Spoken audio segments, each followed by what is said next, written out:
काका राम राम. राम राम.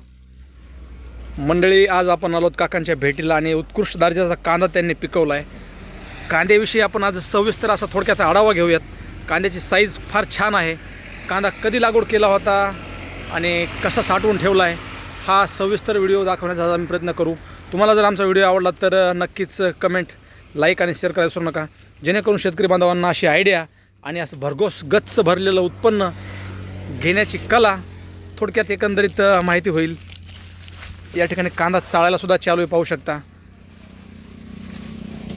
2026 मध्ये कांद्यानं अनेक शेतकरी बांधवांच्या डोळ्यामध्ये पाणी आणलं. पण या ठिकाणी न थकता या शेतकऱ्यांनी कशा प्रकारे कांदा चाळीचा वापर करून आपल्या शेतातील उत्पन्न एकत्र करण्याचं ठिकाण या ठिकाणी बनवले, पाहू शकता. मंडळी ही आहेत बांबू आणि बांबूच्या सहाय्यानं वेगवेगळ्या 2 राशी आहेत कांद्याच्या, इकडची वेगळी आहे आणि तिकडची वेगळी आहे. याच्याविषयी आपण आज सविस्तर असा थोडक्यात आढावा घेण्याचा प्रयत्न करू. सरकारचं कुठंतरी कांदा धोरण चुकलं असं तुम्हाला वाटतंय का?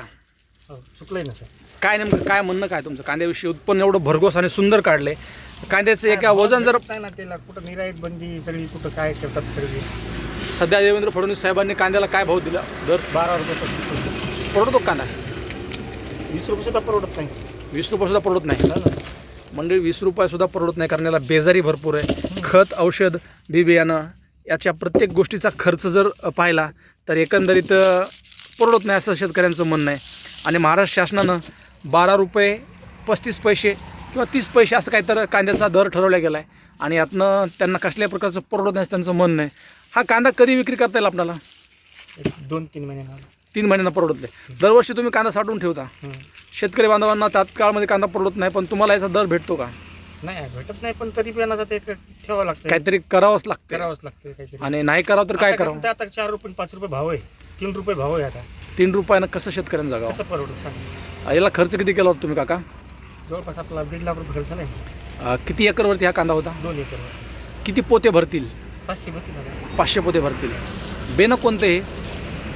पंचगंगा, प्रसिद्धी, 2-3 व्हरायटी. इकडचा वेगळा आहे आणि इकडचा वेगळा आहे. एकत्रच कांदा आहे. साईज मोठी वाटते इकडची, टाकून दिला इकडे. एक साईडला मोठा फेकला आहे आणि इकडच्या साईडला छोटा आहे. मंडळी पाहू शकता. खरंच काकांचं करावं तेवढं कौतुक कमी आहे, कारण मेहनत ही शेतकऱ्याच्या पाचवीला पुंजलेली असते आणि ती मेहनत करत करत आपलं जीवनाचा गाडा हाकत असतात. चांगल्या प्रकारच्या कांद्याची क्वालिटी आहे आणि याला 4 रुपये किलो जर दर असेल तर शेतकऱ्यांना फाशी घेण्याशिवाय काय करावं? काय करता काय येईल?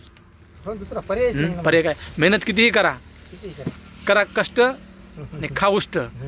जय महाराष्ट्र ही महाराष्ट्राची राजनीती. मंडळी पाहू शकता.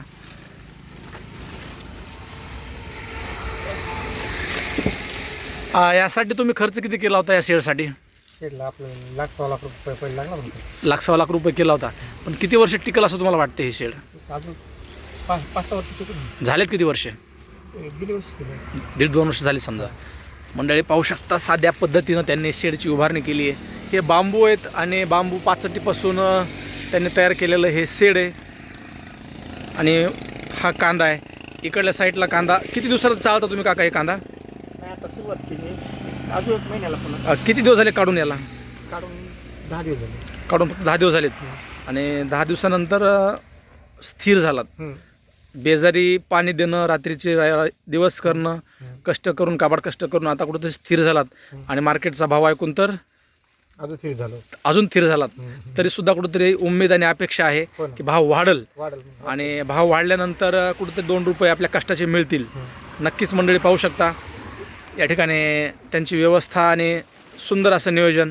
मला तर भाऊ आवडले. तुम्हाला आवडलं तर नक्कीच लाईक करा, कमेंट करा, शेअर करा.